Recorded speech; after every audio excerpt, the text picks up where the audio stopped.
Elemen per mata pelajaran ya.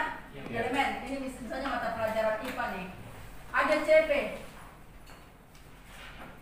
Ada capaian pembelajaran. Elemen terdiri dari beberapa, ada satu CP, ada satu capaian, satu elemen, satu capaian pembelajaran, elemen 1, elemen 2, elemen 3, berarti ada 3 capaian pembelajaran. Nah, kemudian kita rumuskan TP-nya. Rumuskan TP-nya. Dalam CP ada kompetensi, ada mata materi. Dalam satu CP ini ada beberapa kompetensi dan ada beberapa muatan materi. Itu yang kita rumuskan menjadi beberapa TP. Ya. Jadi TP1, TP2, TP3, TP4 dan seterusnya. Tergantung berapa banyaknya di sini CP, berapa banyaknya kompetensi dan materi. Ya. Nah, kemudian kita rumuskan KKTP. Satu TP ini terdiri dari beberapa KKTP. KKTP 1, KKTP 2, KKTP 3 dan seterusnya. Ini TP kalau kita ke 13 sama dengan kompetensi dasar. Ini KKTP kalau kita ke 13 sama dengan indikator. Ya. Nah, kemudian di KKTP inilah kita lahirkan beberapa soal terkait dengan KKTP 1, KKTP 2, KKTP 3. Lalu kita ujikan kepada seluruh peserta didik kita. Untuk dikelompokkan, yang mana kelompok A, yang mana kelompok B, yang mana kelompok C. Ya. Yang misalnya nih KKTP-nya ada 3. KKTP 1, KKTP 2, KKTP 3. Ya. Yang menjawab hanya saat KKTP 1 itu jadi kelompok A. Yang menjawab KKTP 1 dan KKTP 2 dia kelompok B. Yang menjawab semuanya ini maka dia kelompok C. Inilah kelompok siswa berdasarkan penguasaan materinya. Kelompok A hanya bisa menjawab KKTP soal 1. Kelompok B hanya bisa menjawab KKTP 1 dan KKTP 2. Kelompok C bisa menjawab keseluruhan. Gitu ya. Nah, inilah. Jadi ini yang pertama ini. Nah, siapa itu di kelompok 1? Misalnya si A, si B, si C, si D. Ya, di kelompok B si E, si F dan seterusnya. Gitu ya. Nah, ketika itu maka kemudian kita cari gaya belajarnya. Gaya belajarnya si A ini apa? Gaya belajarnya si B ini apa? Gaya belajarnya si C ini apa? D dan seterusnya. Dengan cara yang pertama mengamati siswa ketika berada dalam kelas. Ketika siswanya berada depan maka kemungkinan dia visual. Ketika dia berada di belakang sekali maka kemudian dia kinestetik. Yang di tengah itu adalah auditori. Itu pengamatan awal. Untuk mendapatkan yang sebenarnya maka kita berikan dia instrumen. Instrumen terkait dengan yang menjawab soal nomor 1 sampai 5 itu adalah soal untuk auditori. 1 sampai 5 adalah soal untuk auditori, 6 sampai 10 soal visual, 11 sampai 15 adalah soal kinestetik. Ketika si A ini menjawab nilainya tinggi di 1 sampai 5, berarti dia adalah anak auditori. Ketika jawabannya yang paling tinggi itu di 6 sampai 10, berarti dia visual dan seterusnya. Satu kali saja kita mencari gaya belajar. Ya. Semua mata pelajaran. Bukan semuanya. Bahkan Bu, kalau sudah ada rekomendasi, ada catatan dari ke sekolah sebelumnya, pokoknya ini gaya belajarnya itu, jika ada gaya belajar tidak berubah-ubah nih. Itu terus. Itu. Gitu ya. Nah, yang ketiga minat. Ini kan gaya ya. Gaya kedua sudah nih. Kemudian yang ketiga minat. Minatnya siswa. Karena dia sudah mengikuti di sini sudah menjawab beberapa soal, maka dicari lagi minatnya. Si A itu minatnya di mana? Di KKTP 1 kah? Di KKTP 2 kah? Atau di KKTP 3? Kita kelompokkan lagi. Ya. Misalnya si A minatnya di KKTP 1. si B minatnya di mana? Ya ini dikelompokkan lagi. Maka ada tiga kelompok asesmen awal. Ada kelompok penguasaan materi, ada kelompok gaya belajar, dan ada kelompok minat. Setelah itu kemudian dimasukkan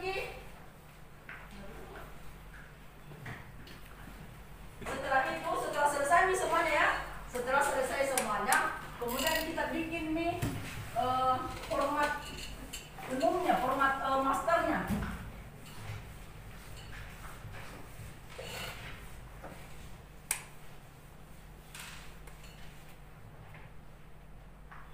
Di sini di format masternya, ya, muncul nih di sini.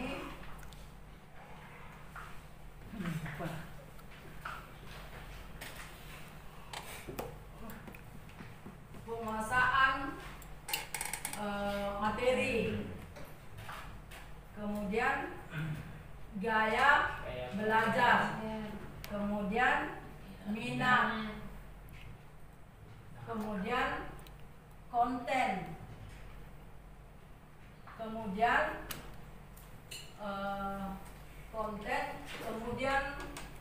proses, ya, kemudian tugas,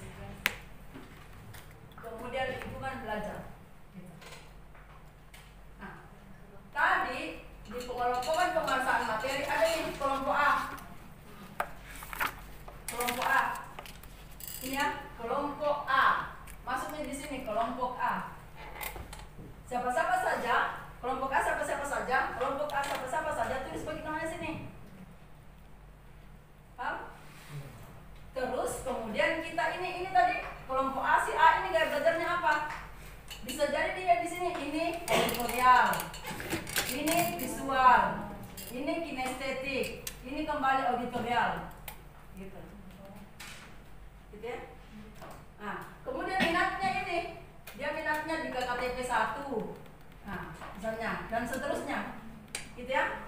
Nah, kemudian apa kontennya yang akan disampaikan? Itu terkait dengan KKTP 1, KKTP 2, dan KKTP 3.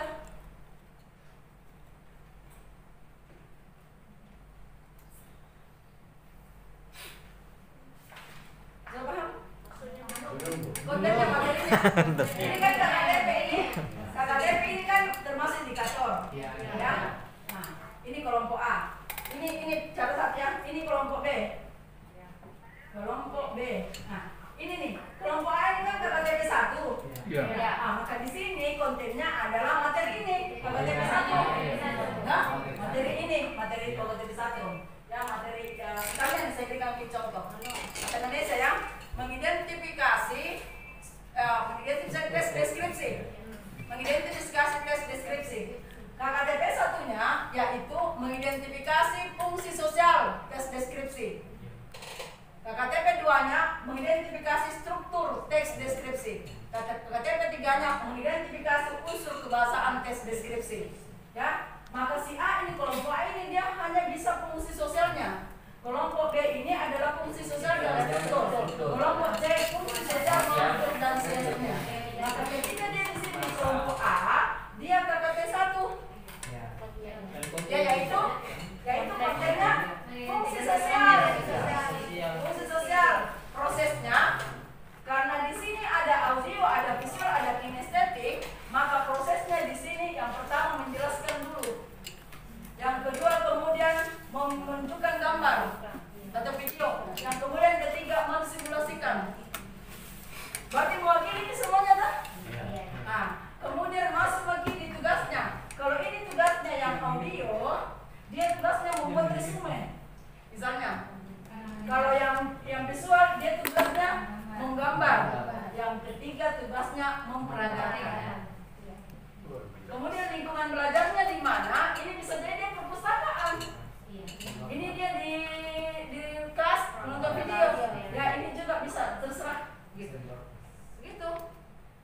Sudah paham maksud saya? Nah inilah format kan kita butuhkan format untuk diferensiasi pembelajaran ke asesmen awal.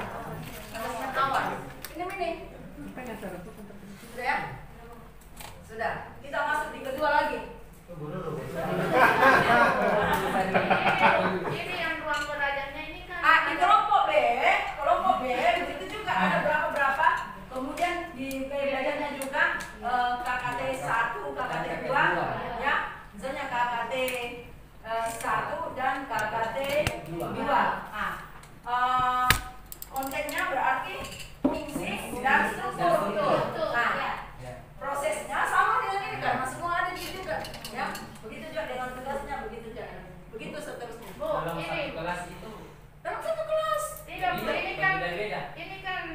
tempat belajarnya nanti secara detail. Ini pemetaan, ini baru pemetaan. Iya. Ini baru pemetaan. Itu ya. Ini baru diagnosa awal baru lagi masuk di.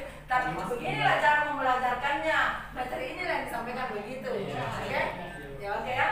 Tugasnya jangan sama.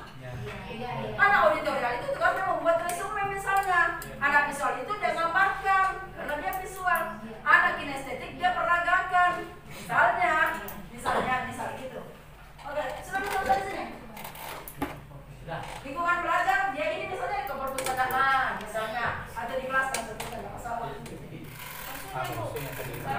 Karena ruang belajarnya yang berbeda. Bagaimana caranya itu? Bagaimana caranya Bu? Ada yang Lingkungan belajar. Ini kita baru asesmen awal. Ada itu semuanya. Baru asesmen awal. Asesmen awal itu. Ini maksudnya Jadi tadi Bu, jadi nanti kalau proses sudah asesmen awal, kemudian ada prosesnya. kan sebentar di proses itu.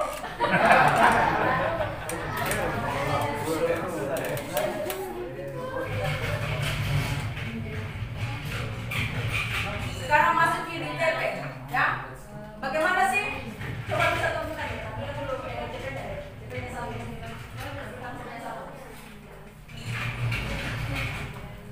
Sudah itu toh? Yang kemarin sudah selesai ceritanya. Nah, sekarang masuk lagi di format 2, ya? Ya, ada. Ya, itu ya. Masuk lagi sekarang di tugas 2 LK2. Tugas 2. Ya, tugas 2 itu tergantung mata pelajarannya ini nih, tugas 2. Ya.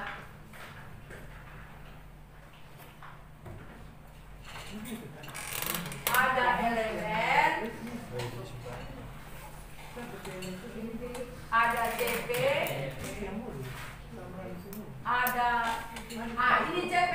Kalau kita bisa menggunakan model 1 dan model 2. Kalau model 1 langsung ini TP. TP. Kalau model 2 berapa kompetensi yang ada di CP? Ya, ini kompetensi. Ini muatan materi. Baru kemudian ini TP. Baru kemudian ini KKTP. Nah, berapa kompetensi yang ada di sini? Ini kan banyak di sini. Nah, ada berapa kompetensi? Ditulis di sini semua kompetensinya. Kompetensi 1, 2, 3. Berapa muatan materinya? Ditulis di sini 1, 2, 3. Baru kemudian disandingkan antara kompetensi dan muatan materi, itulah TP. TP1, TP2, TP3 dan seterusnya. Gitu. Lalu kemudian ditulis terus kami KKTP. TP1 misalnya tadi TP1 adalah mengidentifikasi tes deskripsi. Apa KKTP-nya? 1. Mengidentifikasi fungsi sosial, ya, fungsi sosial tes deskripsi. Yang kedua, mengidentifikasi struktur. Yang ketiga, penjelasan. Baru kemudian TP2 lagi, TP3 dan seterusnya. Dirumuskan ke semuanya itu KKTP. Per fase. Makanya ini per fase ya. Fase D misalnya. Kalau ini adalah fase D, maka dalamnya ada kelas 7, kelas 8 dan kelas 9. CP ini milik kelas 7, 8, 9. Oh, iya. Ya. Karena ini dia di sini menyimak. Di bawah itu menulis dan seterusnya. Menyimak ada di kelas 7, ada di kelas 8, ada juga di kelas 9. Ya, tapi di sini masih sifatnya gelondongan.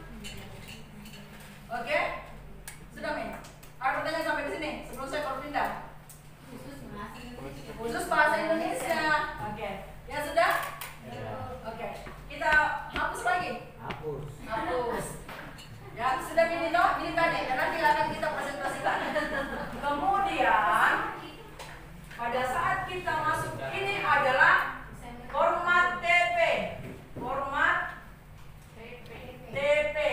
Nah, sekarang masuk ini format ATP. Ya, alur tunjangan pembelajaran.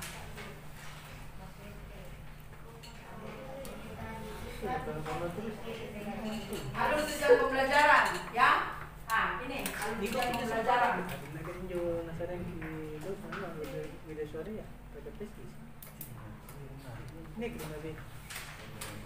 Di sini TP sudah disusun. Ya, di sini ada ini TP. Kemudian di sini KKTP. Ya, di sini JP. Di sini kelas. Kelas. Ya. Nah, TP ini sudah disusun secara sistematis dengan syarat yang pertama melihat konkret abstraknya TP ini. Apa yang menjadi acuan kita menyusun? Lihat ki konkret abstraknya. Dahulu kan yang konkret baru yang abstrak.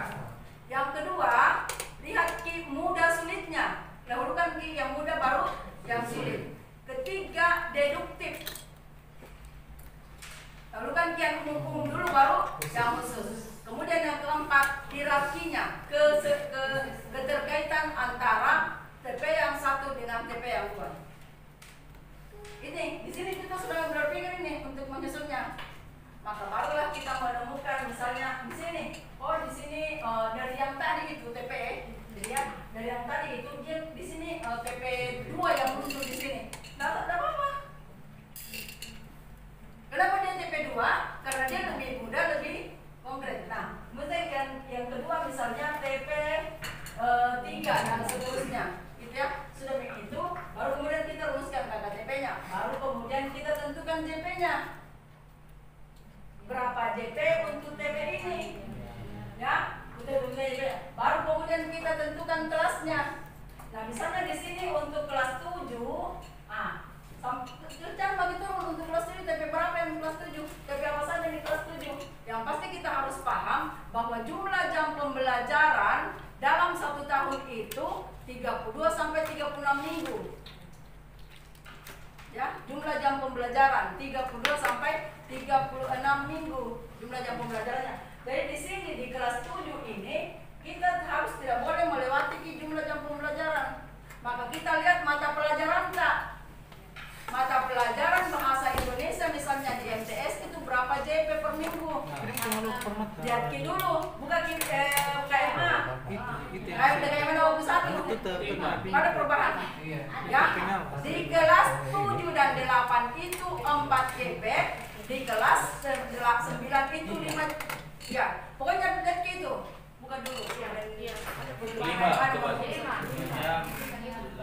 Tidak sama, kelas 7 beda, kelas 8 juga. Begini ya. Terusnya begini. Nah, kemudian setelah selesai kelas 7 masuk lagi di kelas 8. Nah, setelah selesai kelas 8 masuk lagi di kelas 9. Selesai nih, ini ATP tak? Ya, ini mi ATP tak? Ini mi format ATP tak? Ini mi dokumen ATP tak? Selesai ini baru kemudian kita masuk di modul ajar.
selesai nih.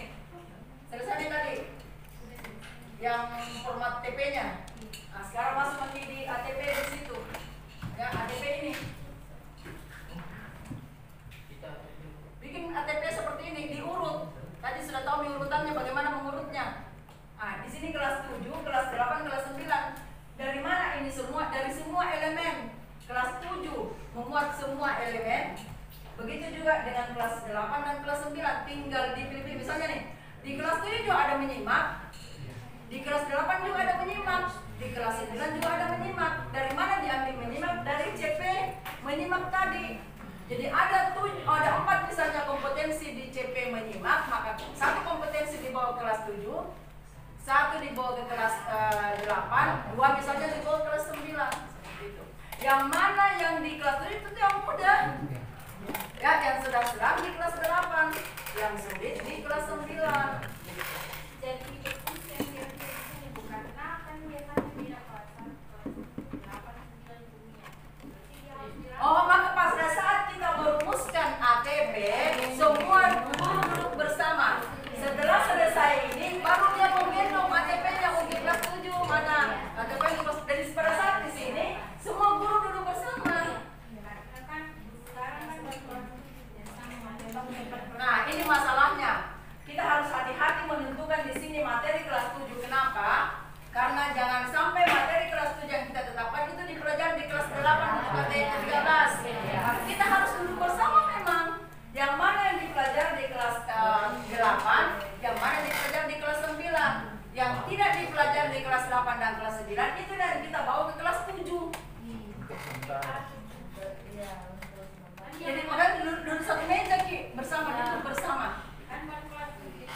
Ya, baru kelas 7. Ini baru kelas 7 baru. Tadi asesmennya juga hanya berlaku untuk kelas 7 di semester awal, semester 1. Nanti naik semester 2 kita asesmen lagi. Ya, nah bagaimana cara melakukan asesmen awal untuk penguasaan materi? Di modul nanti ada kita simpan 10 menit untuk asesmen awal.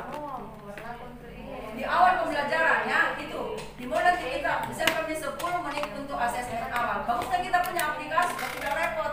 Jadi 10 menit asesmen awal itu kita bagikan soal yang sudah disiapkan terkait ini, terkait soal asesmen. Baru kemudian kita kelompokkan siswa kita, dia masuk di kelompok A, B, atau C. Nanti pada saat pengelompokan ada 2 versi yang bisa dipakai. Kelompok A khusus, kelompok B khusus, dan kelompok C khusus. Bisa juga kelompok C menjadi tutor sebaya bergabung. Nah, kalau di kelompok A khusus, maka kelompok A khusus, kelompok B khusus, kelompok C khusus, maka pada saat itu kita harus prioritas ini menjadi maksimal di kelompok A. Kenapa? Kelompok A itu adalah kelompok yang rendah. Nah, kelompok B adalah kelompok yang sedang, kelompok C adalah kelompok yang tinggi. Gitu.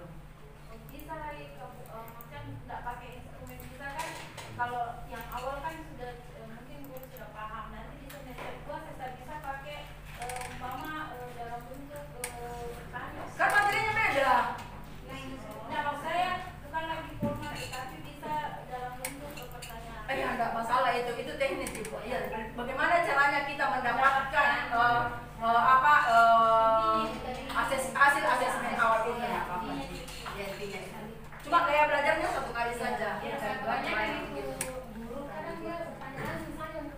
Iya, bisa. Makanya disiapkan 10 menit. Nah, ada juga yang berpikir karena kita terbentur waktu dengan mungkin sulit kalau nanti dikelompokkan pada saat belajar itu di awal semester sudah di asesmen. Iya. Jadi ada ini semua KKTP ini kita sudah rumuskan di awal semester dan sudah muncul nih pertanyaan-pertanyaan per KKTP itu. Nah, diberikan kepada siswa secara keseluruhan di kelas 7 itu. Lalu kemudian di situ nih kita pilih-pilih. Nah, begitu kita masuk di kelas sudah tahu nih, ini kelompok ini. Gitu ya. Itu cara yang paling sering digunakan adalah siapkan 10 menit untuk asesmen awal, lalu kemudian dikelompokkan. Ya begitulah cara mengelompokkan siswa. Gitu. Ada lagi? Ini Bu ya, ini sudah sekarang masuk lagi di sini. Ini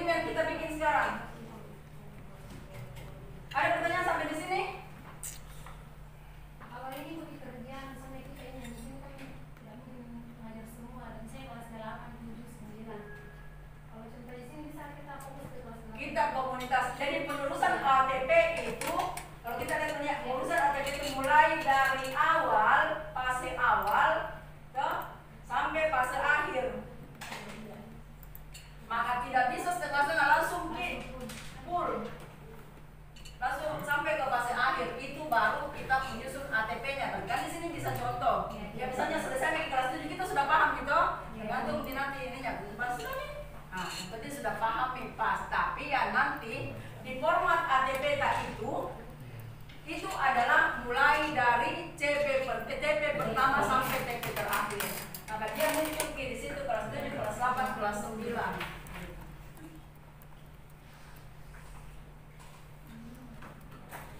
Sekarang ini yang dimasukin di sini nih. Sudah nih?